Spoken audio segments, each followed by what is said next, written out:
دینداروں، سب سے پہلے ہمارے آقا نامدار امام زمان نور خدا بن برحق نور مولانا شاہ کریم الحسینی حاضر امام کے مبارک نام پر صلوات پڑھیے۔ اللہم صلی علی محمد و آل محمد۔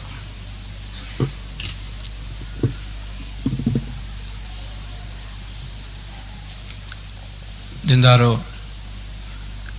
آج جس عنوان پہ مجھے بات کرنی ہے اس پہ آنے سے پہلے دو چھوٹے چھوٹے سوالات جو گزشتہ کچھ مہینوں سے بہت زیادہ پوچھے جا رہے ہیں، تو ان پر تھوڑا میں اپنے خیالات کا اظہار کرنا چاہوں گا۔ جن میں سے پہلا تو یہ ہے کہ دیدار اور دربار میں کیا فرق ہے، کیوں بعض اوکیزنز کو ہم دیدار کہتے ہیں اور بعض کو دربار کہتے ہیں۔ دیدار فارسی زبان کا لفظ ہے جس کا مطلب دیکھنا ہوتا ہے، اور خاص طور پر انسان کوئی عاشق اپنے معشوق کا دیدار کرتا ہے تو شاعری کے انداز میں اس لفظ کا زیادہ استعمال ہوتا ہے، اور امام زمان سے ملاقات کرنے اور امام زمان کو دیکھنے میں بھی دیدار کا لفظ استعمال ہوتا رہا ہے۔ دیدار کے کانٹیکسٹ میں یہ بات وضاحت کی جاتی ہے کہ دیدار وہ ہے جو زمانے کے امام خود دیتے ہیں، نہ یہ کہ مرید اپنی پسند سے جہاں جی چاہے وہاں چلے جائے، چپکے چپکے سے امام کو دیکھ لے۔ اگرچہ اس لفظ کے معنی میں دیکھنا دیدار آتا ہے، مگر جو دیدار کی بلیسنگ ہے اور دیدار کا جو گریس ہے وہ جب امام زمان خود نوازش فرماتے ہیں تو وہ دیدار شمار ہوتا ہے۔ دربار کا جو لفظ ہمارے طریقے میں استعمال ہو رہا ہے، ہم نے موجودہ جامع میں اس کا استعمال زیادہ سنا ہے کہ آپ کو یاد ہوگا جن کی عمر 50 سال یا اس سے زیادہ ہے کہ ابتدا میں جب زمانے کے امام جماعتوں میں تشریف لاتے تھے تو وہ وزٹ بہت لمبی ہوتی تھی، مولا کئی ہفتوں تک جماعتوں میں رہتے تھے، اور جو مولا کی آخری ملاقات یا آخری دیدار جماعت کے ساتھ ہوتا تھا اسے دربار کہا جاتا تھا، اور اس میں مولا اپنے روایتی جبے اور ٹوپی کے ساتھ، اور مولا کے جو ٹائٹل ہولڈرز ہے، جماعت کے لیڈران ہے، وہ بھی اپنے جبوں کے ساتھ شامل ہوتے تھے۔ اس موقع پر جماعت کی طرف سے امام زمان کے حضور میں جو نذرانہ عقیدت پیش کرنا ہو یا اور تحفے تحائف پیش کرنا ہو، اور امام زمان ٹائٹلز کے نوازش فرماتے تھے، تو گویا ایک شاہی دربار جس طرح ہوتا ہے اس طرح کا وہ سما ہوا کرتا تھا۔ کبھی لوگ پوچھتے ہیں بھئی امام کوئی بادشاہ تو ہے نہیں، تو یہ دربار کا لفظ امام کے واسطے کیسے استعمال ہوتا ہے؟ ظاہراً اگرچہ امام بادشاہ نہیں ہے یا کبھی امام کے پاس سلطنت ہوتی ہے کبھی نہیں ہوتی ہے، مگر باطنی سلطنت امام کے پاس ہمیشہ سے ہے۔ امام روحانی طور پہ سلطان ہے۔ فقد آتینا آل ابراہیم الکتاب والحکمت وآتیناہم ملکا عظیما، اللہ تعالیٰ قرآن میں فرماتا ہے کہ ابراہیم کی آل کو ہم نے کتاب دی ہے، حکمت دی ہے، اور بہت بڑی سلطنت دی ہے۔ یہ بہت بڑی سلطنت جو ہے وہ نبوت اور امامت کی سلطنت ہے، جس سے امام مومنوں کے دلوں پہ اور مومنوں کی روحوں پہ راج کرتے ہیں۔ تو اس طرح کی جب ملاقات ہوتی ہے تو اس کو دربار کہا جاتا رہا ہے۔ ہر دربار دیدار ہے، مگر ہر دیدار دربار نہیں ہے۔ موجودہ کانٹیکس میں گولڈن جوبلی کے حوالے سے جماعت میں جتنی بھی ملاقاتیں ہو رہی ہیں ان کو دربار ہی کا لقب دیا گیا ہے، اور یہ دونوں فارسی زبان کا لفظ ہے اور امام کی روحانی سلطنت کی طرف اشارہ ہوتا ہے۔ دوسرا سوال یہ پوچھا جا رہا ہے کہ فرمان اور ارشاد میں کیا فرق ہے؟ آج کل جو امام زمان جماعت میں فرمان مبارک فرما رہے ہیں ملاقات میں، اس کے لیے ارشاد کا ورڈ زیادہ استعمال ہوتا ہے۔ اگین ہم صرف اس کے جو سیمینٹکس ہے، یعنی جو لفظی تحلیل ہے، اس کو دیکھنے کی کوشش کریں گے۔ فرمان فارسی زبان کا لفظ ہے اور اس کا تعلق شاہانہ حکم نامہ جو ہوتا ہے اس کے ساتھ، جیسے کہ ہم فرمان شاہی کہتے ہیں، رائل ڈکری جسے آپ کہتے ہیں کہ بادشاہ سلامت نے یہ حکم جاری فرمایا ہے، تو اس میں ایک ڈومیننس اور ایک حکم کا معنی ہے کہ شہنشاہ کی طرف سے یہ حکم ہے جو ان کے سبجیکٹس کو ماننا پڑتا ہے۔ یہ ہمارے طریقے میں پچھلے جامع سے ہم دیکھ رہے ہیں، پچھلے کئی جامعوں سے لفظ استعمال ہوتا رہا ہے۔ ارشاد فارسی زبان عربی زبان کا ورڈ ہے، رشد یرشدو اس کا روٹ ہے، اور ارشاد کے لفظ میں حکم کے ساتھ ساتھ کچھ فرمانے کے ساتھ ساتھ گائیڈنس کے معنی بہت زیادہ ہے، ہدایت کے معنی بہت زیادہ ہے۔ کتاب الرشد جیسے ہمارے دائی کی کتاب ہے کہ گائیڈنس کی کتاب ہے، تو قرآن شریف میں بھی یہ جو رشد یرشدو یرشدون کا لفظ استعمال ہوا ہے گائیڈنس کے معنی میں ہوا، جیسے کہ ہم خلفائے راشدین کہتے ہیں، رائٹلی گائیڈڈ کیلفز، وہ جن کو ہدایت ملتی ہے ان کو راشد کہتے ہیں۔ امام کے لیے ہم صوفی ٹرم مرشد استعمال کرتے ہیں، یہ بھی سیم روٹ سے ہے۔ مرشد وہ جو جس کے آپ مرید ہیں اور جو آپ کو روحانیت کے راستے میں گائیڈ کرتا ہے۔ تو جو ارشاد کا لفظ ہے وہ زیادہ وسیع معنی دیتا ہے، اور عربک ہونے کے حساب سے اس کی اپلیکیبلٹی بہت زیادہ ہے، جبکہ فرمان کا لفظ جو ہے فارسی ہونے کے لحاظ سے اس کی اپلیکیبلٹی جو ہے وہ تھوڑی سی محدود ہو جاتی ہے۔ تو یہ دو چار الفاظ تھے جس کے بارے میں آپ کے سامنے میں نے بات کی۔ پچھلے دو واعظوں کے حوالے سے ایک چیز میں وہاں سے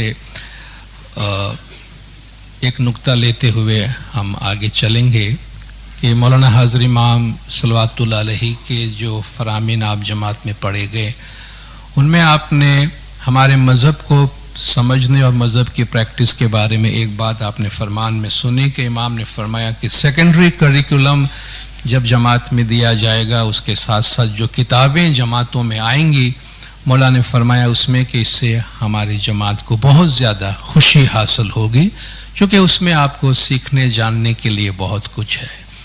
سن 2000 کے پاکستان کی وزٹ کے فرامین اگر آپ کو یاد ہے تو آپ نے اس میں بھی سنا ہوگا کہ مولا نے فرمایا ہے کہ پچھلے عشروں کے دوران ہمارے اداروں کے ذریعے سے ہماری تاریخ، ہماری ثقافت، ہماری ٹریڈیشن کو سامنے لانے کے لیے، ہمارے تھاٹس کو آگے لانے کے لیے بہت کچھ کیا گیا ہے، اور بہت سی کتابیں سامنے آئی ہیں مولا نے فرمایا جس میں ہمارے نوجوانوں کے لیے سیکھنے کے لیے، جاننے کے لیے، خوشی کے لیے بہت ساری چیزیں ہیں۔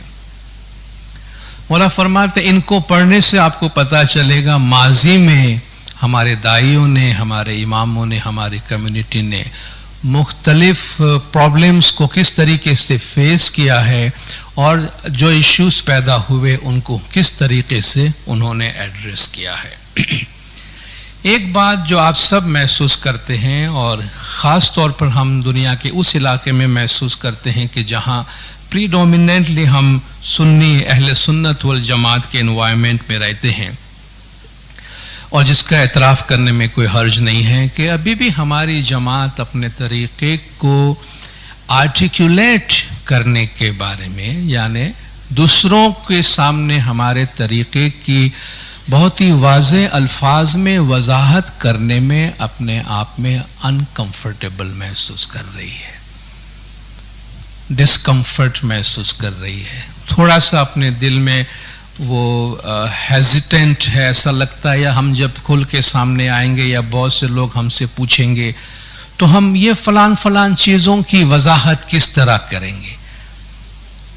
ہم جانتے ہیں جب ہم نوجوانوں کے ساتھ بیٹھتے ہیں، ٹیچرز کے ساتھ بیٹھتے ہیں، ہم اس بات کا اعتراف کرتے ہیں کہ ہم ان چیزوں میں بہت زیادہ سنجیدگی سے الجھ رہے ہوتے ہیں، اور یہ محسوس کرتے ہیں کہ بھئی ہمیں کچھ سمجھ میں نہیں آ رہا ہے کس طریقے سے ہم اس کو ایڈریس کریں، اور ہم بار بار یہی کہتے ہیں کہ زمانے کے امام انہیں ایڈریس کر رہے ہیں، اور امام زمان خود ہمارے اس ڈسکمفرٹ کو, ہمارے اس انکمفرٹیبل پوزیشن کو کم سے کم تر کرنا چاہتے ہیں, اور مولا خود چاہتے کہ ہم کمفرٹ کے ساتھ اپنے طریقے کو پریکٹس کریں, کانفیڈنس کے ساتھ اس کو آرٹیکولیٹ کریں, اور وہ کانفیڈنس امام لٹریچر کے ذریعے سے, کتابوں کے ذریعے سے جماعتوں کو فراہم کر رہے ہیں. جو ہمارے آری سینٹر کے تعلیم کی جو کریکولم ہے ان سے ہے, اور IIS سے جو پبلیکیشنز ہمیں مل رہی ہیں ان سے امام زمان ہمارے علمی پیر کو مضبوط کرنے کی کوشش کر رہے ہیں. اب مولا نے تو یہ فرما دیا ان کتابوں سے آپ کو خوشی ملے گی. اب یہ کتابیں چھپ جانے سے کسی کو کوئی خوشی نہیں ملے گی. ان کتابوں کے اسٹال پہ آ جانے پہ آپ کو مجھے کوئی خوشی نہیں ملے گی. ان کتابوں کو خرید کے ہم نے گھر پہ شیلف میں سجا دیا تو بھی آپ کی اور میرے پرابلم سالو نہیں ہونے والے ہیں. اس پرابلمز کے سولوشن کے لیے ان کتابوں کا پڑھنا ضروری ہے. ان کتابوں کو پڑھنا ضروری ہے.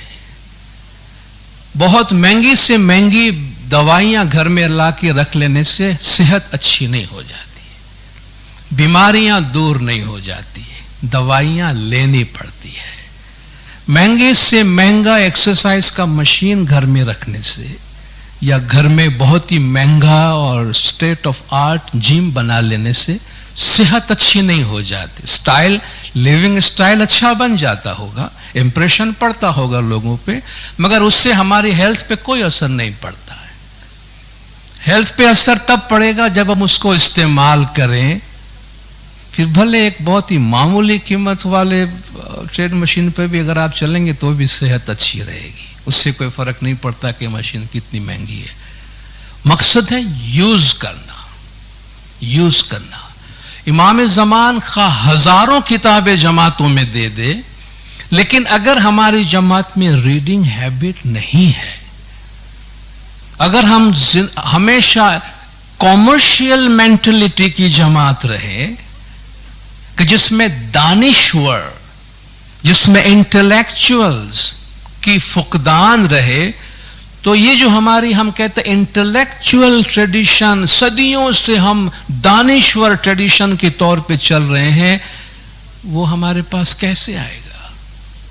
اس کے لیے ریڈنگ ہیبٹ بڑھانا, کتابیں لینا, کتابوں کو پڑھنا, کتابوں کو سمجھنا, ان کتابوں کے بارے میں ڈسکس کرنا, اس سے ہمیں جو کانفیڈنس حاصل ہوگا وہ کسی اور چیز سے, کسی اور جگہ سے یہ کانفیڈنس حاصل نہیں ہوگا.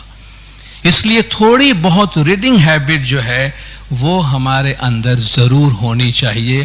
اور آج آپ دیکھیں IIS سے تقریباً 50-55 سے زیادہ کتابیں ابھی تک آ گئی ہے, اور جس رفتار سے میٹیریل آ رہا ہے کتنا کچھ ہمارے واسطے ہے, مگر ایک چیز ہم محسوس کر رہے ہیں کہ ان کتابوں کا بہت زیادہ فرق جماعت کے انٹلیکچوئل لیول پہ نہیں پڑا ہے, جس کی ایک بہت بڑی وجہ یہ ہے کہ ہم ان کتابوں کو پڑھتے نہیں ہیں.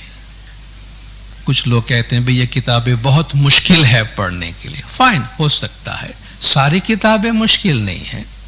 بہت سی کتابیں ایسی ہیں جس کو ہمارے عام جماعت پڑھ کے سمجھ سکتی ہے, اور ایٹ لیسٹ خود پڑھ کے اس کو ریکمنڈ کر سکتے ہیں. جن کے ساتھ ہماری باتیں ہوتی ہیں, جن کے ساتھ ہمارا ڈسکشن ہوتا ہے, جماعت کے باہر ہم ان کتابوں کو پروموٹ کر سکتے ہیں کہ لک یہ ہمارا لٹریچر ہے, یہ اس کا لیول ہے, دیکھیں آپ اس کو پڑھیں اور اس میں کیا کہا گیا ہے.